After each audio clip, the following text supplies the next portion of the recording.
Hai, Assalamualaikum. Saya Nurul Atika binti Syahari, nombor metrik 282853.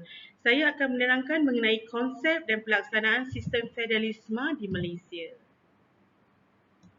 Seterusnya, pengenalan dan konsep federalisme di Malaysia. Federalisme secara asasnya merupakan satu pemikiran daripada negara barat yang muncul pada tahun 1789 yang bermula di negara Amerika Syarikat. Definisi federalisme menurut W.R. Rickers and Bridge ialah merupakan satu pemerintahan yang terbahagi kepada dua peringkat kuasa, iaitu yang pertama persekutuan dan yang kedua ialah negeri, di mana setiap daripada peringkat kuasa tersebut mempunyai bidang kuasanya yang tersendiri. Federal merujuk pada perkataan yang berasal daripada bahasa Latin, iaitu feudos, yang membawa maksud satu perjanjian ataupun persetujuan. Dalam konteks pemerintahan Malaysia, federalisme lebih merujuk kepada sistem pemerintahan yang mengamalkan sistem persekutuan, di mana ia merupakan satu penyatuan daripada beberapa buah negeri dalam bentuk sebuah negara yang bersekutu. Unsur penting dalam pembentukan sebuah negara persekutuan ialah dengan mewujudkan kerajaan persekutuan dan kerajaan negeri serta pembagian kuasa dalam sistem pentadbiran negara. Pada permulaan tahun 1985 yang telah menjadi satu titik permulaan bagi perkembangan sistem federalisme di Malaysia, dan sehingga kini negara kita masih mengamalkan sistem tersebut. Kuasa pentadbiran di Malaysia terbahagi kepada dua, iaitu pentadbiran kuasa di bawah kerajaan persekutuan dan juga pentadbiran kuasa di bawah kerajaan negeri. Kerajaan Persekutuan atau Pusat. Kerajaan Persekutuan dibentuk bermula pada 16 September 1963. Ianya berpusat di wilayah Persekutuan Kuala Lumpur dan Eksekutif Persekutuan pula berpusat di Putrajaya. Ditadbir oleh seorang Perdana Menteri dan Perdana Menteri tersebut mestilah mendapat lantikan daripada Yang di-Pertuan Agong. Malaysia mempunyai 13 negeri persekutuan yang beroperasi di dalam raja berperlembagaan dan dikategorikan sebagai demokrasi berparlimen. Kerajaan ini dihasilkan oleh Perlembagaan Persekutuan Malaysia yang juga merupakan undang-undang tertinggi di negara ini. Prinsip pengasingan kuasa yang diterapkan di bawah artikel 127 Perlembagaan Persekutuan yang terdapat di dalam kerajaan ini ialah mempunyai 3 cabang utama, iaitu yang pertama Badan Eksekutif, yang kedua Badan Perundangan dan yang ketiga Badan Kehakiman. Bidang kuasa serta fungsi. Badan Eksekutif merupakan badan pemerintahan yang dijalankan kuasa eksekutif mengikuti garis panduan dari perlembagaan. Badan Eksekutif peringkat kerajaan persekutuan terdiri daripada jemaah menteri, manakala Badan Eksekutif bagi peringkat negeri pula ialah Majlis Mesyuarat Kerajaan Negeri. Jemaah menteri atau barisan kabinet terdiri daripada Perdana Menteri serta menteri seperti Menteri Keuangan, Menteri Pendidikan dan Menteri Kesihatan. Tugas utama mereka mengubal tentang dasar-dasar negara dan melaksanakan pembangunan. Perdana Menteri mengetuai jemaah menteri dalam memimpin kerajaan serta menjalankan pentadbiran kerajaan persekutuan. Seterusnya, Badan Perundangan. Badan Perundangan berfungsi dalam mengubal undang-undang. Badan Perundangan di peringkat kerajaan persekutuan adalah Parlimen. Manakala bagi kerajaan negeri pula ialah Dewan Undangan Negeri, DUN. Ia terbagi kepada 3 komponen, iaitu Yang di-Pertuan Agong, Dewan Rakyat dan Dewan Negara atau Senat. Parlimen merupakan satu lambang demokrasi dan mencerminkan aspirasi serta suara hati rakyat melalui perwakilan yang dipilih. Seterusnya, Badan Kehakiman. Badan Kehakiman merupakan satu badan yang diberi mandat serta tanggungjawab dalam mentafsirkan serta melaksanakan undang-undang dan mempertahankan perlembagaan persekutuan. Badan Kehakiman yang diterajui oleh Ketua Hakim Negara. Kuasa Badan Kehakiman dilaksanakan oleh Mahkamah. Hakim pula dilantik dalam memastikan sistem kehakiman dan keadilan dapat ditegakkan di dalam negara kita. Selain itu, peranan Badan Kehakiman juga adalah untuk mengadili pertikaian di antara pemerintah dengan rakyat ataupun sesama rakyat. Kerajaan negeri. Setiap negeri mempunyai Dewan Perundangan Negeri, iaitu Dewan Undangan Negeri, di mana Kesemua ahli-ahlinya dipilih dari kawasan yang terdapat di dalam negeri tersebut. Ketua Menteri ataupun Menteri Besar merupakan ketua tertinggi bagi kerajaan negeri. Bagi negeri-negeri Melayu pula, ketuanya ialah Menteri Besar, manakala bagi negeri yang tanpa ketua keturunan, ia disebut sebagai Ketua Menteri. Ketua Menteri juga merupakan anggota Dewan Undangan dari parti majoriti dalam Dewan Undangan Negeri. Mereka juga akan menjadi penasihat kepada Sultan ataupun Gubernur masing-masing. 9 negeri beraja, ketua negeri mereka ialah raja masing-masing, iaitu 7 dari mereka adalah Sultan.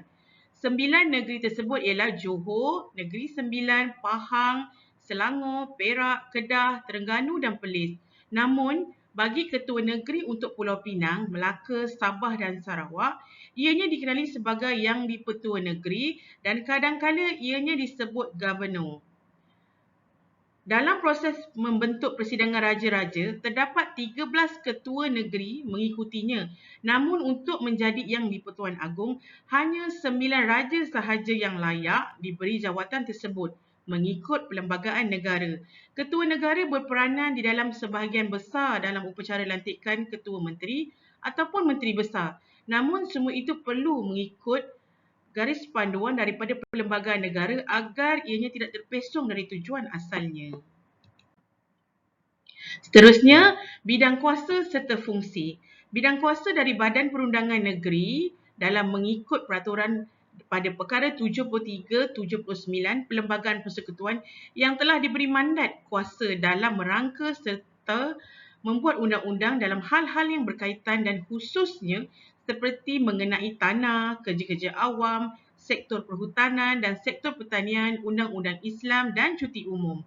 Bagi kuasa pentadbiran pula, ia mengikuti garis panduan dari artikel 80 Perlembagaan Persekutuan di mana eksekutif sesebuah negeri mempunyai kuasa pemerintahan yang boleh diwakilkan oleh Badan Perundangan Negeri tersebut dan ianya masih termaktub dengan mengikuti garis panduan daripada perlembagaan.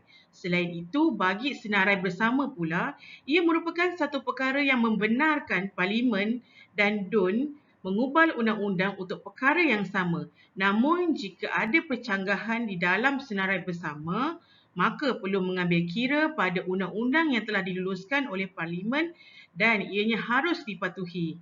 Antara perkaranya ialah kebajikan awam, beasiswa kebudayaan, sukan, perumahan, perancangan, badan dan luar bandar. Pelaksanaan di Malaysia.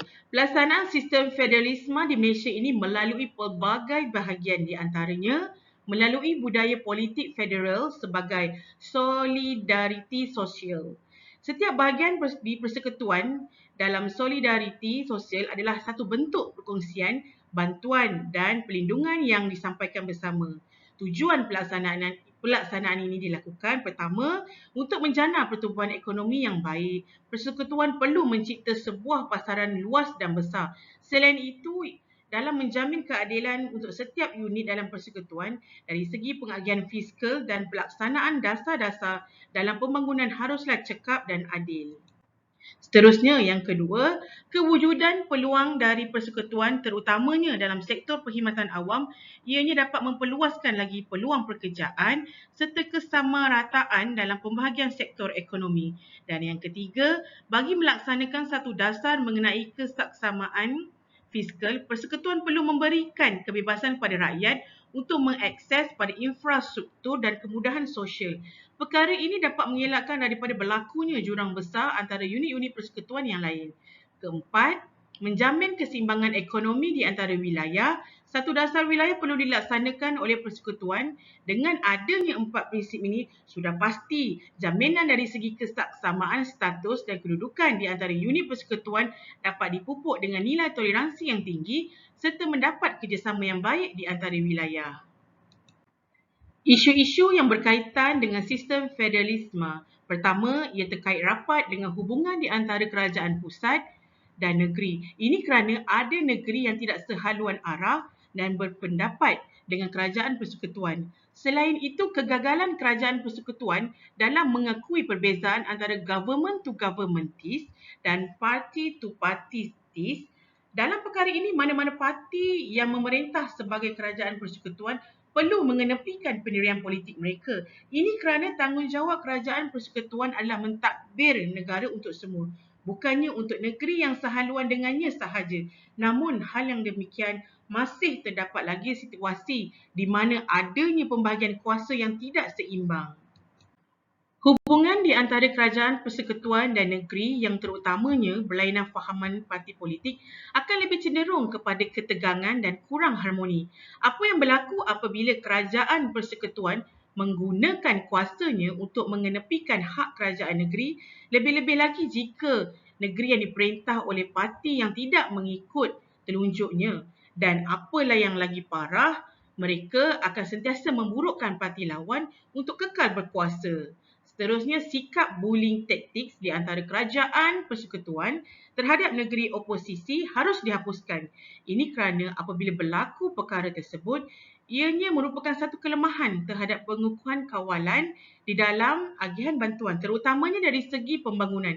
Kerana diskriminasi beginilah yang akan berlakunya kelemahan serta kecacatan di dalam sistem pentadbiran kerajaan negeri serta memberi impak yang tidak baik pada seperti kemunduran pembangunan seperti yang berlaku di negeri Kelantan.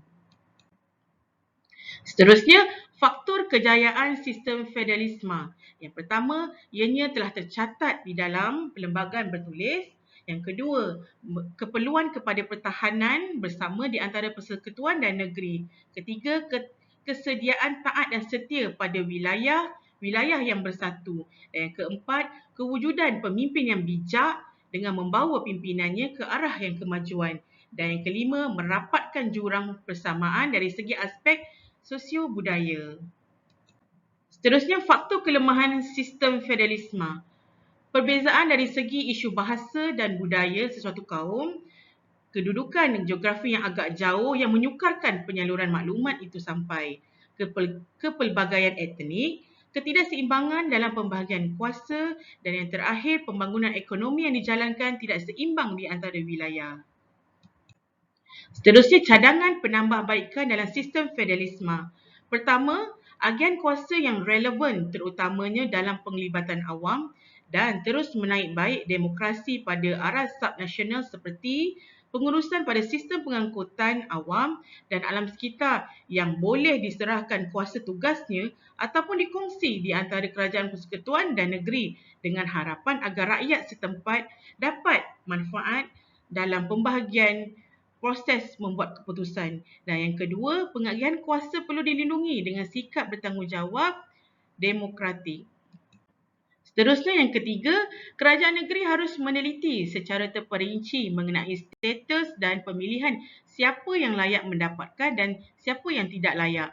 Mengambil contoh dalam pembelian rumah, perlu menyemak dan memantau mengenai rakyat yang layak membeli atau tidak.